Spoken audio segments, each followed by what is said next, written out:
Both begin the journey. Every move begins with a choice. Welcome to Chess with Nipuna.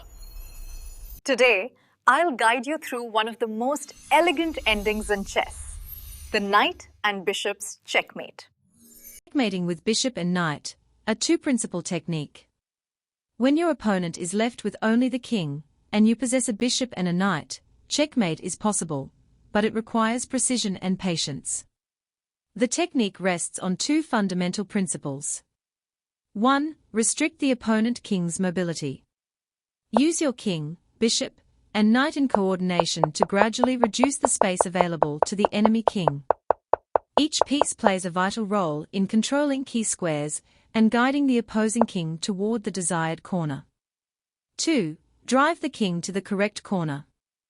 The final checkmate must occur in a corner square that matches the color of your bishop's diagonals. For example, if you have a light-squared bishop, you must force the enemy king into a light-colored corner, such as h1 or a8. The knight and king assist in steering and sealing off escape routes. By adhering to these two principles, you can execute the checkmate with clarity and control.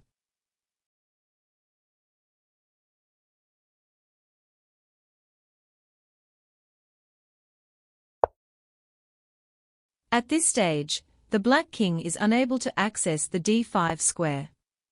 The only available escape route along the flank is f5.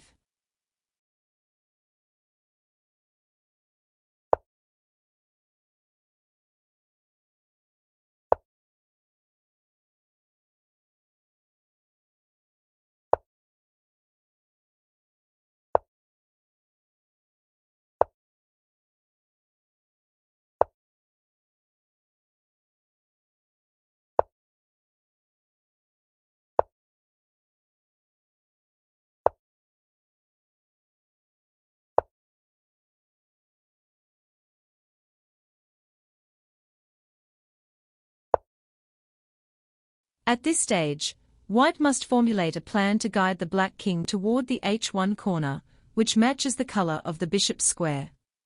There are two primary methods to achieve this.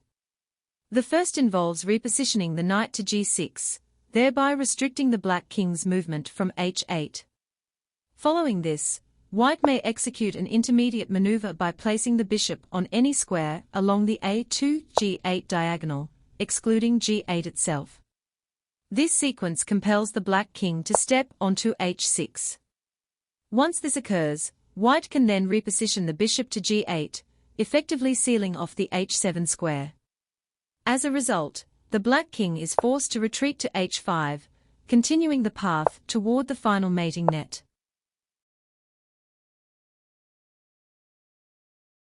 The second method begins with an intermediate bishop maneuver. White first places the bishop on a square along the a2-g8 diagonal, excluding g8. This positioning prompts the black king to move to h7.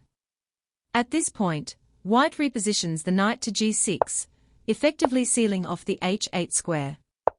Consequently, the black king is compelled to step onto h6. Now, it becomes essential to place the bishop on g8, thereby closing off h7. With no other options, the black king must retreat to h5, continuing the guided path toward the mating corner.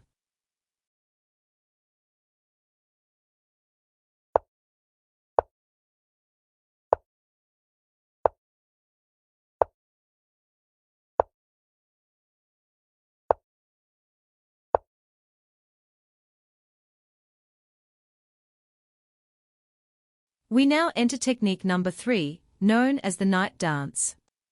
In this phase, the knight is maneuvered through key squares, e5, g4, and e3, in coordination with the movements of the white king. Simultaneously, the bishop plays a critical role by obstructing access to h5 and h3, forming a diagonal barrier. The interplay between the knight's dynamic positioning, the king's strategic placement, and the bishop's static blockade creates a synergistic formation that gradually guides the black king toward the h1 corner, where the final mating net awaits.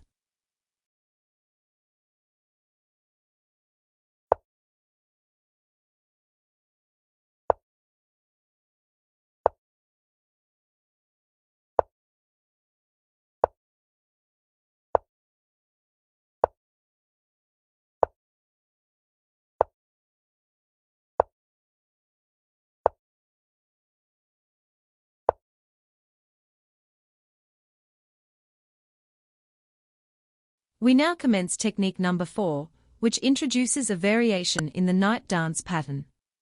In this phase, the knight transitions through the squares f5, e3, and ultimately f1, forming a deliberate sequence of repositioning. This movement pattern is carefully synchronized with the strategic placements of the white king and bishop, creating a cohesive formation that continues to guide the black king toward the mating corner.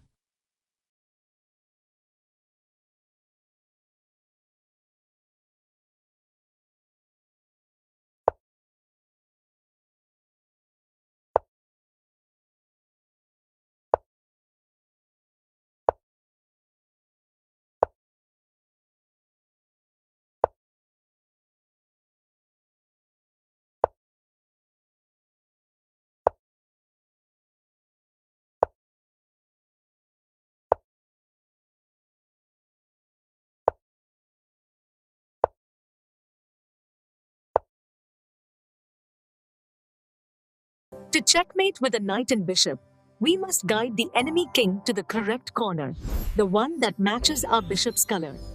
Now it's your turn. Practice this mate with Stockfish on Lichess, chess.com, or your favorite platform. Learning this fantastic endgame teaches not just how to checkmate with bishop and knight, but how to plan with precision. If you enjoyed Maya's scrolls and our chess lessons, please subscribe and like. Your support keeps our legacy alive.